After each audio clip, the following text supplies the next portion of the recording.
Hello, everybody who's watching this podcast on tonight. We have two very special guests, and they are two people who are very near and very dear to my heart. And they are none other than Pastor and Elder Teresa and Lee Cooper. Amen. Amen. Amen. Amen. Amen. So on tonight, we're talking all about life, love, and marriage as it relates to you guys. But before I get started, I always start off the podcast with a would you rather question. Okay. Okay. So tonight's question to both of you, and I want both of you to answer separately, is would you rather be young physically or mentally, and why? Ooh. Be young physically or mentally? Why? I would say mentally Hmm. because, and it's a cliche where they say a mind is a terrible thing to waste. Yes. And I'm so accustomed to being on task and on target and doing things because I believe in keeping our finances where they need to be. Right. And if I'm not there mentally, then I feel I'm not doing a good job. So Hmm. I would have to say mentally, and not just with finance, just with anything, with life and memory and with the wisdom that God has given me. I believe that mentally is better for me. I like it. I'm gonna say the strength part because I need all the strength I can get to deal with her. So I need to keep up. So he got the mental part, I got the strength part where I can stay young and youthful. I So love we, it. all right. So hey, I let her handle that part, and I take care because I need all the strength I can get. I like it. I like it. I like it. Okay, so we're just gonna jump right into it. And my first question for you guys is just kind of tell everybody who you are, how you met, and give us a little bit of your love story. Okay. We're actually high school classmates. Okay. We went to Crystal Springs. We're both from Crystal Springs, Okay. and of course, it started out just being friends. You know, he would come over to my mom's house. We would hang out, enjoy each other, have fun. Hung out at school, just a normal friendship. Right. And of course, I went through bad relationships. He would go through bad relationships, but we always kept in contact with one another. He would encourage me, and I would encourage him. Hmm. And I specifically remember him calling me one day and asking me to go out on a date. And I was Hmm. like, no, because to No, me, no. wait, let me do my part now. You're going to do your part. Okay. So I remember him, asking me about going out on a date. And Okay. I was like, I wanted to, but then again, I didn't because I knew where it was leading to. Right. And my issue was I didn't want us to go down that road and mess up a good friendship, Right. not knowing what God had in store for us. Because Mm-hmm. I'm jumping ahead, so he's Hmm. gonna put his little part in there, and Okay. so it went from there, and it's Okay. amazing because when we started dating, it was December 17th, 1996. Hmm.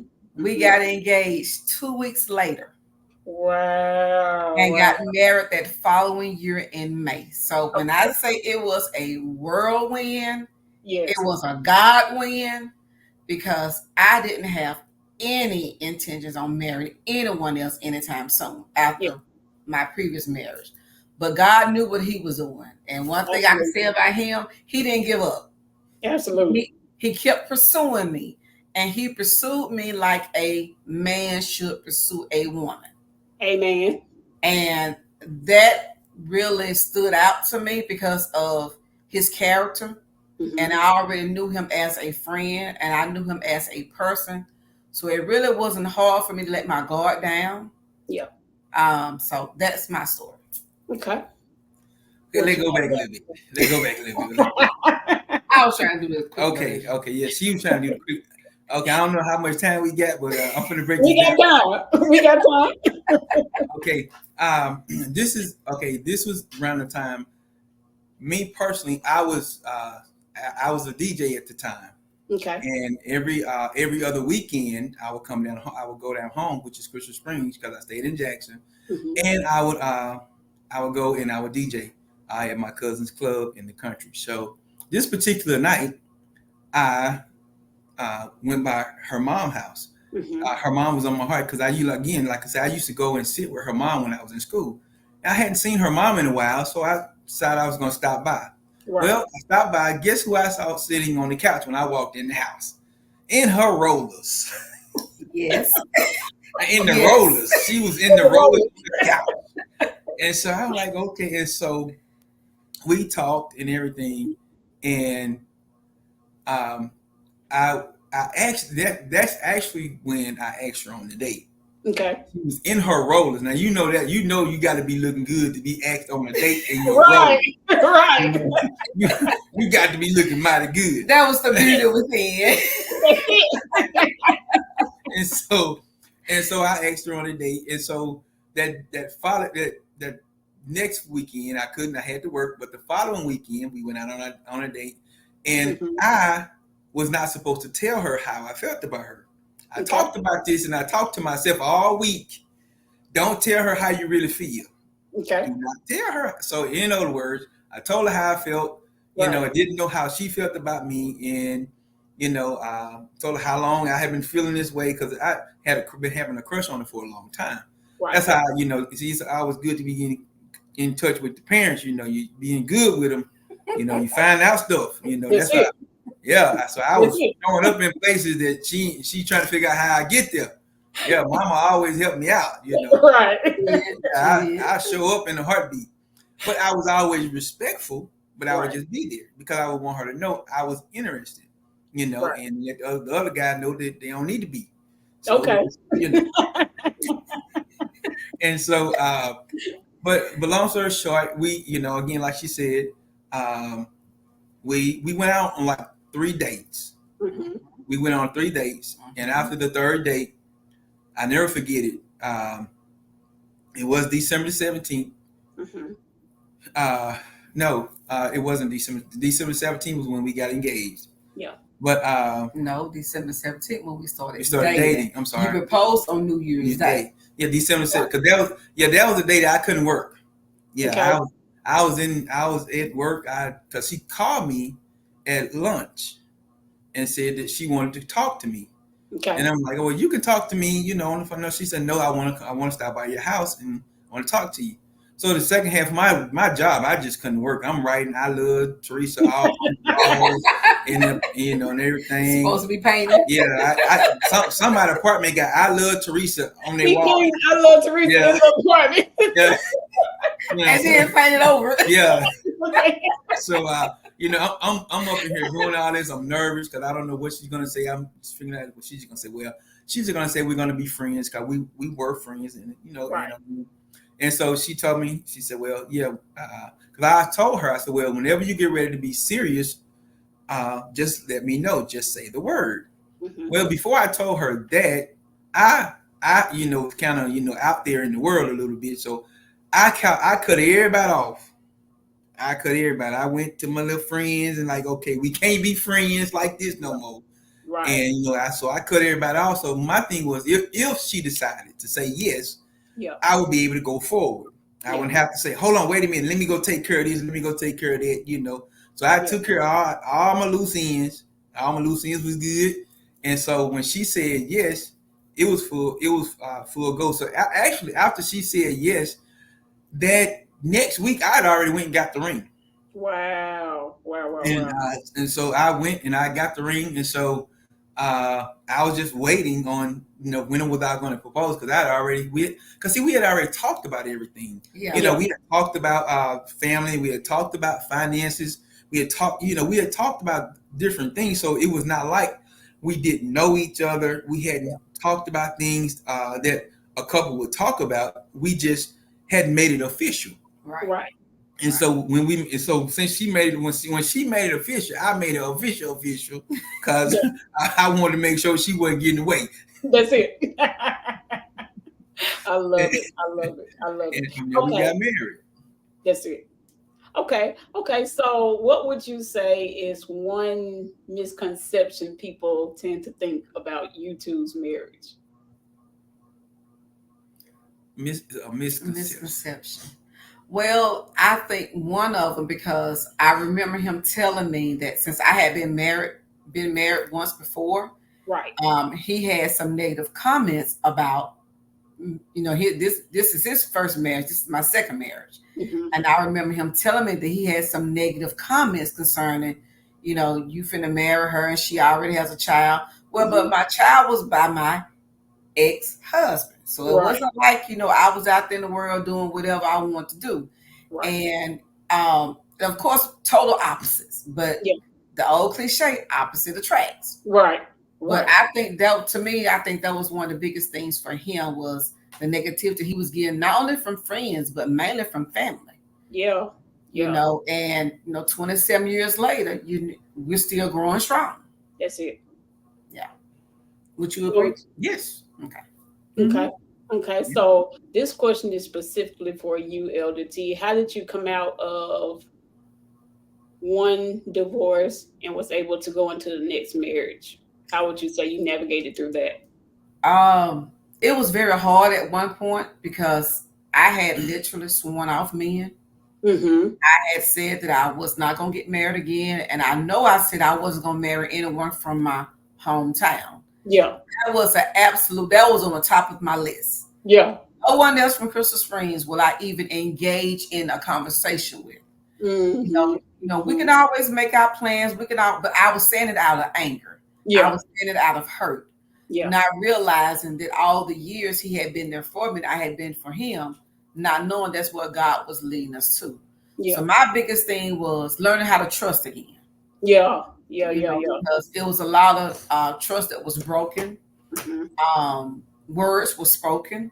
Mm-hmm. So my biggest thing was just trying to get over that hurt. Yeah. And when I allowed the walls to start to come down, Mm-hmm. it just happened. Like I said, it happened like a whirlwind. Yeah. Yeah. I love it. Okay. Okay. So, next question is, what advice would you two give a married couple who both entered the marriage unhealed? Counseling. Mm-hmm. I would Mm-hmm. have to say that because that's one thing that we did. Pastor Carlos Lewis Mm-hmm. counseled us, and it was how many weeks? 7, 12? Was it 12? Yeah, it was like it was like like a 12 12. weeks. Yeah. Before we got married, yeah, we went through like a 12-week counseling session, And it was very extensive, but we needed that Yeah. because it was a lot of things that I still was holding on to. Mm-hmm. And we had homework. Yeah. I mean, it just wasn't he was doing all the talking. He Right. literally gave us homework that we had to come back and present it to him. Yeah. So I would definitely say counseling, and you got to be honest That's it. because we can only help the part that you tell us. Mm-hmm. Yeah. And so many people don't want to be open. They don't want to be vulnerable. Come on. And that was one of the main things with us. We had to be vulnerable. We had to be open with one another. The good, the bad, the ugly, the indifference. Yeah. And I know we were starting it off right because of the counseling session that we had prior to. Mm-hmm. And so many people think, that's, you don't have to do it. Yes, because there are a lot of things that you don't know. Mm-hmm. Yeah. And that will come out in the counseling. And it's still some things that you're going to go through even after you're married. Right. But we had that to go back and refer to. And we did a lot. Because I was in a minute. You know what Reverend Lewis said? He was like, here you go again. Yes. We both was in that class. And Right. I'm going to put it to use. I love it. I love it. And we would go back and forth a lot with, with what he instilled in us. Yeah. And I would have to say that was a huge deal for us, was the counseling.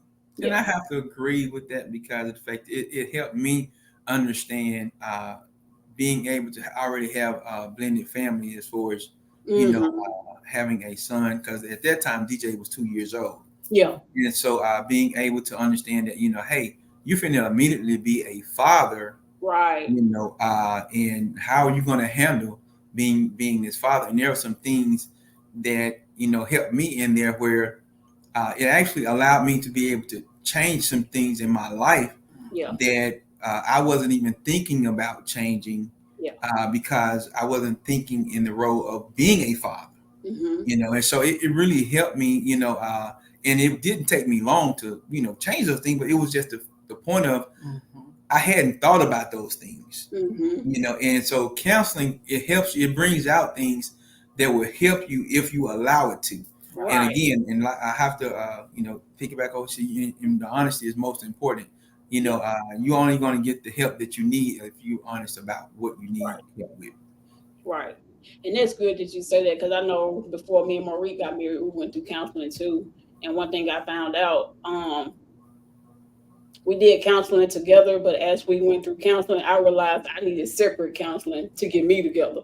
Okay, which is Yeah. good. Which Yeah, is good. Yeah. yeah, Because a lot of times we don't want to talk about the stuff we do. We point the finger at what they did, but in absolutely. counseling, one thing our counselor always said, don't tell me what that person did, tell me what you did to contribute to that. Absolutely. Mm-hmm. Yes. Absolutely. So I definitely agree with counseling. Mm-hmm, mm-hmm. And Absolutely. all it did was just made you take a good look at yourself.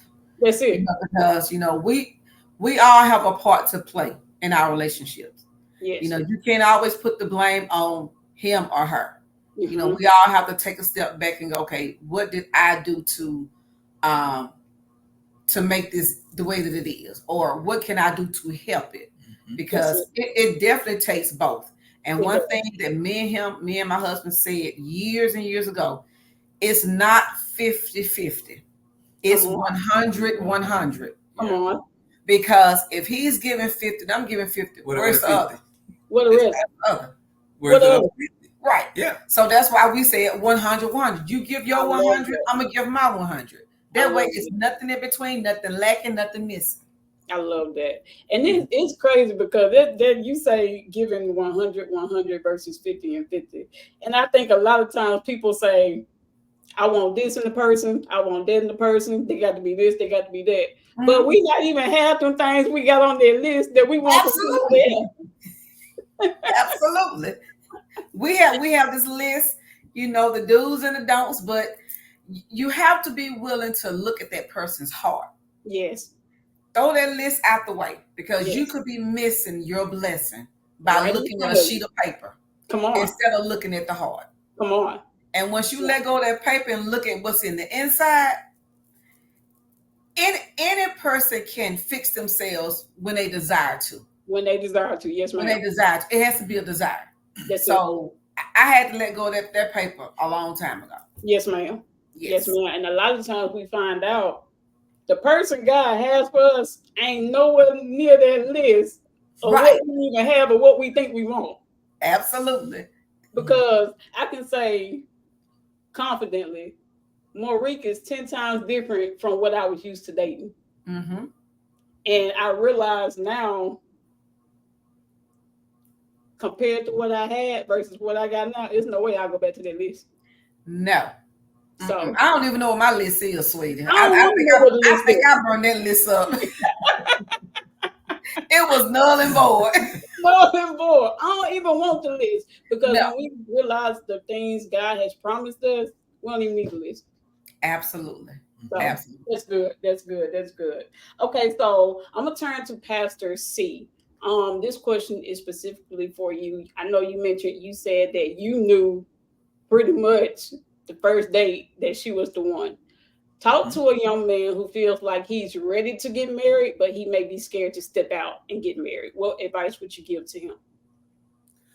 A person who's ready to get married, I would tell them to continue to pray. Mm-hmm. Be very prayerful, and I say that because um, I was ready to get married, Right. but I was actually engaged 3 times prior to her. Okay. Because again, I was in. There was this one prayer that I prayed over each one of those young ladies. I was like, and this is my prayer: God, if this is the woman for me, you allow me to get married. If this is not the woman for me, don't let this marriage happen.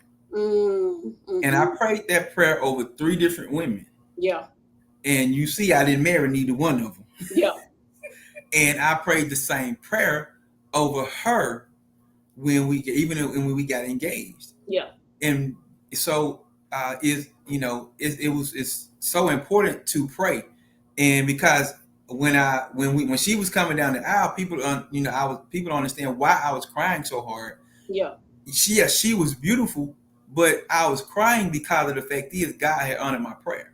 Come on. I knew what I was ready for. Right. I just needed him to give me the right person to be ready with me. Yeah. Where I was. And so so it was I would tell him continue to stay prayerful over if he got a young lady in his life that he's seeking after, be prayerful. Yeah. And allow God to direct and lead him in how he needs to handle that situation. And I will also continue to just be a man about the whole thing. Be a man and be a gentleman. We don't have enough gentlemen Come on, speak to in that. in the earth today. Come on. And I told a lady said something about chivalry. She said, and I told her, I said, no, chivalry is not dead. It just ain't shown anymore. Right. Come on. Nobody wants to be that gentleman that we grew up being. Opening doors and being polite. And treating that lady like a lady. We just don't do that anymore. Guys tell you that she can get her own door. Ain't nothing wrong with the hands. Well, it may not be nothing wrong with the hands, but ain't nothing wrong with you opening her door. Ain't nothing wrong with you, just being that gentleman to that lady. Absolutely. And don't just be that gentleman in dating her. Be that gentleman after you start dating her. Come on. So and just continue to just but number one, be prayerful, and then let God continue to just lead you in how you need to approach that young lady. Absolutely. And I just want to piggyback off of what you said. You said that you were ready and you wanted to be married. Yes. I just want to point out and just tell people, when you do get married, make sure you actually ready to get married and you just don't want a wedding. Yes. Right. Yes. Absolutely. Because when you say them I do's, that when stuff really hit the fan. Yes. Absolutely. And Yes. once that wedding is over with, you still got to go home to this person. Mm-hmm. You're in the real world then. Yes. Absolutely. So it's good that you said that we have to want to be married Mm-hmm. and not just want the wedding. Yes. And can I say something on that too? Sure. People get caught up in the fairy tale.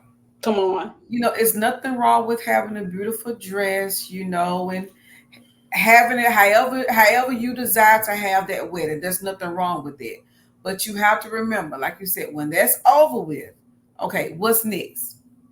What's now? You going in there and his shoes not put up. His clothes not in the basket. Come on. He's not closing the bathroom door when he go in there. I still deal with that. I've been married 27 years. I still get frustrated. Him and those closet doors. I'm just, I don't know. I said, you got a thing with doors. Right. No more like doors. And that's when you really get to see that person. That's it. I mean, it's like, okay, we're married now. It's like, but what happened to that person before we got married when you was doing all these things? But I still will open the door. I still was leaving doors open then. So that's never changed. Right. 27 years and counting. Still ain't changed. It still ain't changed. No, not with those doors. 27 years and counting, but y'all make it work each and every day. Yes. We do. And so I think a lot of people sometimes get caught up with how long people have been married versus the healthiness of the marriage. Mm-hmm. So You know what? That is so awesome that you say that the healthiness of the marriage, because a lot of people are married and miserable. And they can't stand each other. And me and her, we both said we'd rather just not be together than be miserable. Absolutely. Because you can be miserable by yourself. And my thing is, I can't. If I come home, I should come home. She should come home to a home of peace. Peace. A solitude. Because the world beat you up. And when you come home, you ought to be able to have somebody that look that you can just lay on their shoulder, put your head in their lap, or whatever the case may be, or just somebody just can give you a hug that make you just release from what the world has beat you up with. Absolutely. And if you can't come home to that, then counseling is really needed. Or y'all just I don't, and I'm not with divorce, Yeah. but sometimes that may be your out. I would tell anybody, do all that you can do before you get a divorce. Absolutely. Do everything. Make sure you've exhausted all avenues. You get personal counseling, she get personal counseling, y'all get counseling together. I would say exhaust all avenues. Because peace in your home is so important. Absolutely. Because if you can't come home and have peace, why, and y'all don't like each other. I mean, I'm not sleeping on the couch and sleeping in the room. No, Come man. on. Come on. And this is every day. Or she in one room, I'm in the other room, and then no, that's not a marriage. That's a roommate. Come on. Come on. Come on. I love that. I love that. And one thing I can say, me and Marie do, I don't care how mad we is at each other. At the end of the day, we going to bed together. Right. I'm gonna say I love you, and he gonna say I love you too, because you never know if something happens and you went to bed mad at that person. Then what? Right. Mm-hmm. And then you'll be having regrets. Now I have to admit, now I've told him I love him, but I say it with an attitude because I'm still mad. You know what I'm saying? Yeah. I love you too. With my head, my eyes rolling, but Right. I agree with you.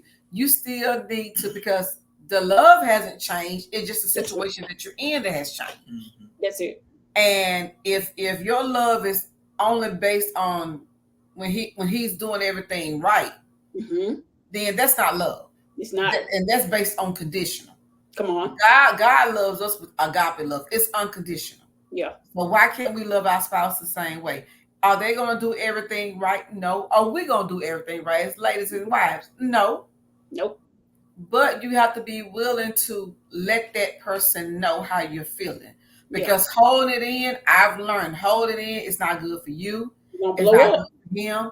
And then when you get to the point where you're about to explode like that volcano, he's looking at you like, where all this is coming from? You go back 3 years ago, and he's like, but why did you tell me that 3 years ago? Why are you holding in? And that's one thing that we have to learn how to do, is release. And allow it to come out when we're feeling insecure or when we're upset. We have to be able to talk to one another. If you don't have that communication and talk to one another with love. That's it. Not raising your voice. That's one thing that we don't do. We don't raise our voice. Now, sometimes we both get kind of compassionate when we're talking, and our voice does lift. And he'll bring me down, and I'll bring him down. Why are you yelling? Right. Because I can't talk to you with your voice raised. Yeah. He can't talk to me with my voice raised. Yeah. So that's what we have to even each other out. Yeah. I shouldn't expect no more from him than what I'm willing to give him. Come on. And I just want to piggyback off what you said as far as the raising of the voices. And one thing, it's funny because me and Marika have this little thing to where, if you're mad, your voice gonna raise just a little bit. What you're mad about. Yes. Right. But one thing we always do, we'll say tone. And when we say that tone, we bring it on back down. Yes. Mm-hmm. So that way I'm listening to understand, not listening to respond. Absolutely. That's good. I like that. That's good. Yeah, because we don't argue. I don't argue. Yeah. We're gonna have our discussions. Right. But we do not argue. She'll tell you, I do not argue. Yeah. I will not argue. Because the last argument I had, I almost died. From that day to this one, I will not argue with anybody. Yeah. Because it's not worth it. Yeah. Arguing, you're going to have your disagreements. Mm-hmm. And then there are times where you have to learn how to agree to disagree. That's it. Because even though we are one, we're still two separate, people. And she have her thoughts and how she feel about it. And I have my thoughts and how I feel about it. And sometimes we may both feel strong about how we see a situation. Yeah. So you'll just agree to disagree about that situation. It's not that it's not the fact that you're wrong, not the fact that she's wrong. It's just the how you see the situation is Absolutely. just clearly is not the same. Yeah. And you agree to disagree, and you just push that aside, leave it alone, put it in the bag, throw it away. Don't Yeah. worry about that, because what happens is if you continue to keep picking it and bringing it up, you make it you make an issue out of something that shouldn't be an issue. Right. And because you just have to learn how to, and then you also have to learn how to forgive each other. Speak to that. Come on. That's because again, neither one of us is going to always do everything just right. Yeah. And and I've learned as you get older in marriage, as you get wiser in marriage, and when you want to grow. See, and I'm speaking as a man. Yeah. As a man, you gotta want to grow in Come your on. marriage, and if you don't want, and because men shut down, we'll shut down after so long, because after you keep talking about the same, we'll shut down. Yeah. Because we're gonna do it, but then you gotta want to grow in what she's asking, and so when you learn that, okay, if I do it and do it the right way and do it with the with the right attitude, Yeah. then it makes things better. Absolutely. But we have to want to grow, and a lot of men are not wanting to grow in their marriage. Come on. Because it ain't about having your chest stuck out. It's about taking care of the family and taking care of what's been given unto you, because you are the head of the house. You are the one that leads the house. So you should want to grow in being a leader of your home. Yeah. Absolutely.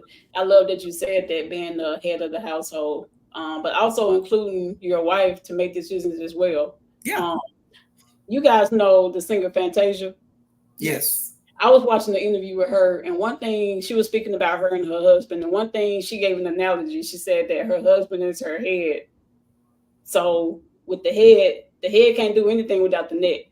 So she referred to her husband as the head, and we, the female, being their neck. Y'all both coincide to make decisions. The Mm-hmm. head needs the neck to look around, but that neck can't do nothing without their head being there. Mm-hmm. But that head is still the head. Mm-hmm. Mm-hmm. Yes. Okay, I Yes. can see that. Yeah. I Yeah. can see that. I love that you said that. The man will always be the head, but he will Absolutely. always need that neck, always need their wife Mm-hmm. to point back into him. Well, I tell guys like this. I said, and I always go to the Bible, because I said, God took Eve from Adam's rib. Yes. I said, and we live our whole life searching for everything but our rib. Come on.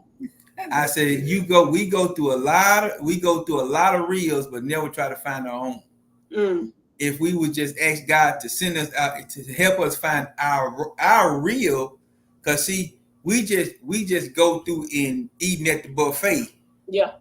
and not trying to find what's for us. Come on. Because so, and the enemy knows that. That's why he always put a lot of temptation in front of men. Yes. Because of the fact is, he understands that, well, if you ever really want to know God, ask God about your real. Absolutely. Ask him, so, and I thank God that, he didn't allow me to have the spare ribs that was out there. He gave me my ribs. Come on. That's the spare ribs. I like that. So I'm glad I got my rib, and I left the spare ribs I alone. love it. That's I good. love it. Okay, so we are down to our final two questions before I let you guys go. Okay. And I want you both to answer, or if you guys feel y'all have both the same answer, that's fine too. But you know how in relationships you may have one that wants to talk about the issue right then, but then you may have one that wants to talk about the issue later so they can cool off. Mhm. What would you say to a person who feels like they needs to fix an issue right there? And also, what would you say to the person who wants to cool down? I'm gonna let you answer that. Well, I would say you have to look at the circumstances, Yeah. and if you have that person that needs to cool down, I would say let them do that, Hmm. because if you don't, then if you try to fix it right then and there, things are going to be said, actions may be taken that Yeah. if that that that you will regret, Yeah. instead of saying, okay, let's cool down and come back to this situation. Let's revisit this Mhm. it will at a later at a day or two, so we can cool down, or whoever may need to cool down, because it may not be both people that need to cool down. It may be just Right. one. you Right. know it might be me. I might need to just cool down, so just give me a day or two, and Yeah. then we come back and we talk about the situation. And Yeah. especially if both of y'all need to cool down, you need to cool down. Don't Right. try to handle it.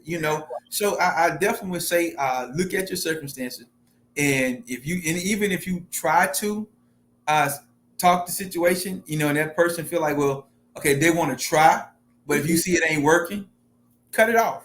Yeah. Just say, oh, look, hey, look, no, we're gonna stop right here. We're not gonna do this. We're not Right. gonna do this. We'll table this, and we'll come back in a day or two, and we'll revisit this, because this is something that we need to talk about. It's something that Mhm. has to be handled, something that we have to deal with. So I think, And can I jump in there go too? ahead, go ahead. I know one thing that really works for us Hmm. is, regardless if we talk about the situation then or we have to cool off, we still pray before we even have our conversation. Yes. We Come on. grab hands and we pray Yeah. that God will guide our conversation, guide what needs to be said, and that once the conversation starts, that it can be resolved. Yeah. A lot of times, married couples just go straight into it. That's it. You got to have foundation, That's it. and foundation is God. Foundation is prayer, Yeah. and we just believe in it. Even when we have, because we normally have our conversations, maybe like once a month, once every 2 or 3 months, we'll just sit down and talk. Right. And because when I used to come in and say we need to talk, he always thought it was because he's done something wrong. Yeah. And I told him, I said, not because you've done something wrong. I said, I feel we need that because I want to know, okay, am I still doing everything that I need to be doing as a wife, as a mother? Yeah. Do Yeah. you have any issues? What's going on with you? And now he enjoys those conversations because Absolutely. now he knows it's not about criticism. It's about us just sitting down and talking. Because you go to work, you come home, you're doing stuff around the house, he's out in the yard. I mean, where's the conversation? Where's Where's the the communication? conversation? Yeah. And to me, when you get like that, you lose touch. Come on. You lose that physical connection. You lose that mental connection. You lose that spiritual connection And emotion. Hmm. and emotional. You have to have all that comes together in a marriage. Yeah. And always pray before you have any conversation. Yeah. That's why I love my date nights. That's it. Right? I get upset when I can't get my date night. Yes, 27 years later, he's still upset if he don't get that date night. yes. That's right. And what we do, we take these phones, we put them on vibrate, and we put them we put them up. Shut them Mhm. off. We have gone on so many dates, and Yeah. we sit there and we watch couples. They're eating and on their phone. interaction. Never have any interaction with each other. And I'm like, why? Y'all even like each other? Right. They're not even looking at each other while they're eating. Mm-mm. And that's just something we do. We're like, this is our time. That's it. And whoever it is, we will call them when we are finished. It can wait. It can wait, absolutely, It can because wait. we need that time. That's our reconnection time. That's it. That's it. And that's funny that you said that because my husband and I, for those listening or who will listen to this later, my husband and I have been in conversation with the Coopers, and I can remember us telling y'all we went out to dinner one time. We see the couple just eating and Yeah, texting on the phone. yeah. Not one time did they look up at each other. Not one time was a conversation had. Mhm. And so that's one thing we try to integrate in our marriage as well. We put these phones up, and for Absolutely. us, we have a little 1 year old. So one thing we do, we cannot talk about Alex when we on our date night. That's wonderful. Yes, that's awesome. Yes. Although it's hard, we don't talk about Alex when we go out. Because then I feel like our marriage will consume around Alex. And one thing about Alex gonna get married one day. He gonna have his own family, and we still just gonna be us two. Right. So yes, what do you do then? You have to do what works for you. That's it. You know, it's nothing wrong with taking advice from other married couples. And if you try that advice, if that does not work for you, you figure out what does. What works for you. That's it. Because you know, every marriage is different. That's it. And you know, and we have people coming to us all the time, you know, asking for advice, and we do counseling as well. Yeah. And we just tell them, well, this is what worked for us. Right. We always tell them that. That don't mean you got to do everything that we're doing. Right. But you got to be willing to start from somewhere. That's it. You got to have a starting point. That's and build from there. You can't go backwards. You know, if he's not doing, okay, you need to let him know, look, you're slacking. I need you to come back up to par. Right. If she's slacking, you tell them the same thing. You got to have that oneness. You got to. That's it. I love that. Okay. So final question of the night. And this question will be for you, Elder T, because I feel like a lot of times us women, we have attitude when it comes to our tone when we speak. So how would you speak to someone or a young lady who may have a problem speaking to her mate without the attitude? How could she get her attitude back in check to where he can receive love? I would tell her to think before she speaks. Because a lot of times we go on emotions at that moment of how we're feeling at that moment. Right. And once those words come out, there's no way you can grab them and bring them back in. Yes, they're out there. And that's how I had to begin to look at it myself. Once those words come out, I could tell him I'm sorry all day, but am I really sorry? Right. Or was I just saying it because I was angry? Now I want to tell him I'm sorry just so he won't feel bad. Right. So always start a conversation. Give that man that respect. Because if you go to him in the wrong way and you're talking to him, if you're talking at him and not to him, that's good. First thing he's gonna say is, first of all, I'm not your child. I'm a grown man. That's good. You don't talk to me like that. Yeah. So talk to him. Don't talk at him. Yeah. And when you go in love, and sometimes it is hard. Don't get me wrong. It's hard. When you're upset, you want to just attack. Right. But you're not going to get the same results if you attack. And I'm not saying stroke his ego, but you have to go to him in a way that he's going to be receptive. Absolutely. And we have to always remember it's not what we say, but it's how we say it. Absolutely.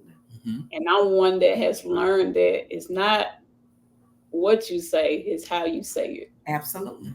So absolutely. That tone is something, I'm telling you. And that neck rolling, you know how we do that neck roll, we get putting that finger up there. No, I'm telling you headed off the cliff when you start that.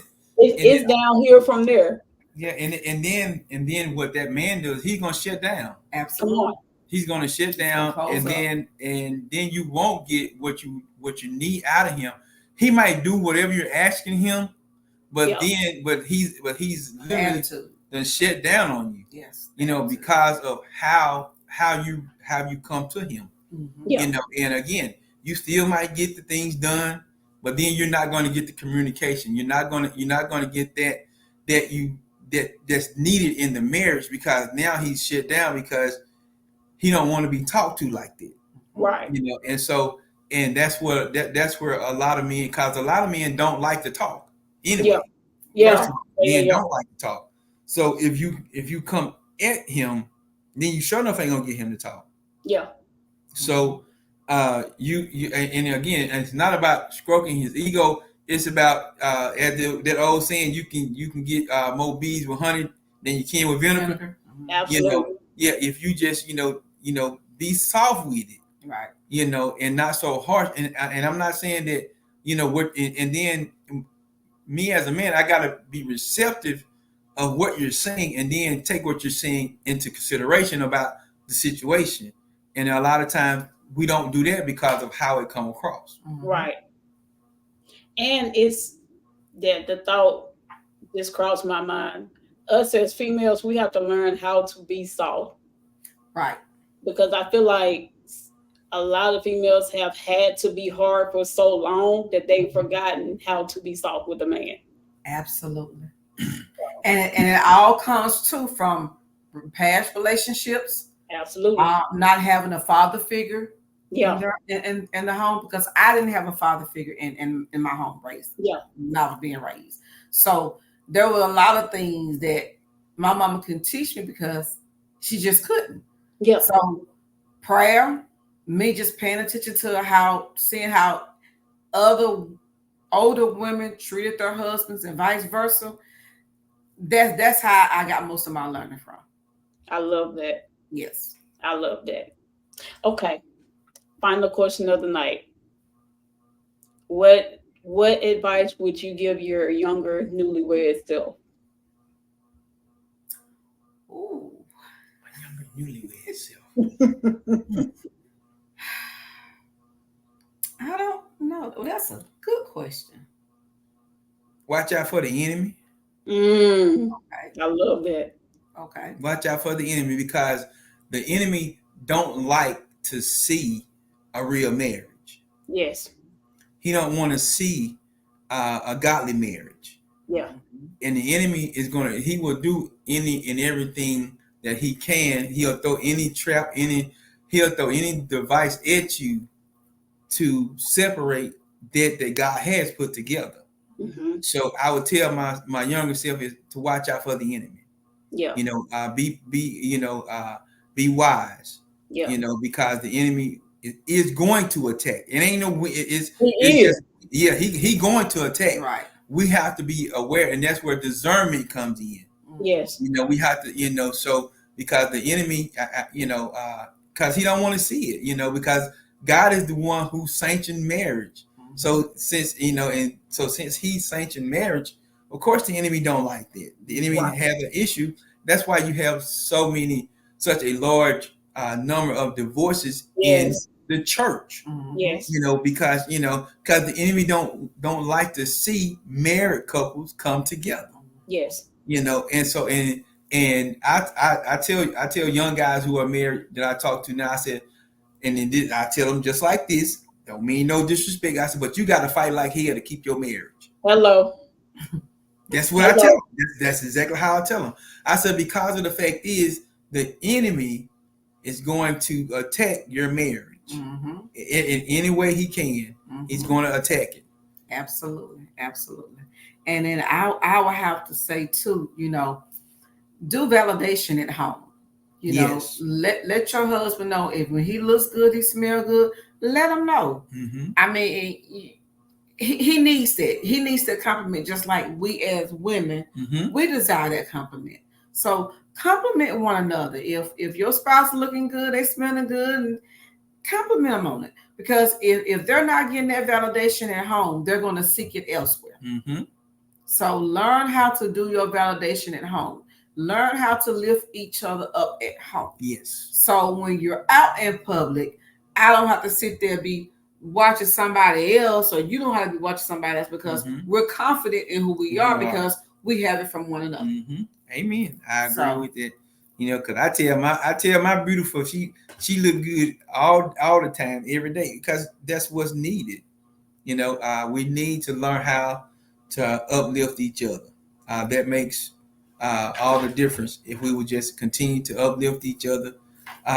And we're just real with each other, because when you can be real with each other, then you can be real with the world. Absolutely. When you see us out and you see us laughing and joking, that's us at home. Absolutely. I make my wife laugh just as much as if I'm out as I'm at the house. She do the same, and I say, yeah, I can tell who you married to, because we enjoy. And I like to say, we enjoy being around each other. We love the fact that we don't be like, well, I done got tired of you. And if she ever feel like she needs her space, then I don't have no problem with giving her space. Mm-hmm. And she's told me the same thing. She said, well, if you ever need space, just let me know. I said, I just need just this space. You just get on this side of the couch, I get on this side of the couch, Right. and we're gonna be just fine. Right. That's about all the space I need right there. Is I need just enough space where I maybe I can put a pillow between us, and that's it. That's all the space I need. I don't need no more. Right. Because that's me. I don't need to get away from my wife for this long, that long, or however. That's not something that I need. I don't need that. Right. So maybe she might, because sometimes she might want to have a girls' day. That's fine. I don't have a problem with her having a girls' day out and all that type of stuff. That's fine with me. Mm-hmm. And I tell anybody, I'd rather be with my wife than hanging out y'all holidays anyway. I'm just saying, that's just me. I ain't, because ain't nothing y'all can do for me, but we can shoot hoops or whatever. And I ain't finna play but one game because I done got tired by that time. Cause I ain't finna go out. That's right. You ready to come home to your baby. I'm ready to come home. Hey, look, y'all got me for 30 minutes. I'm gonna be time to go. There you go. And if it definitely we ain't finna talk about canceling, I'm ready to go now. I love it.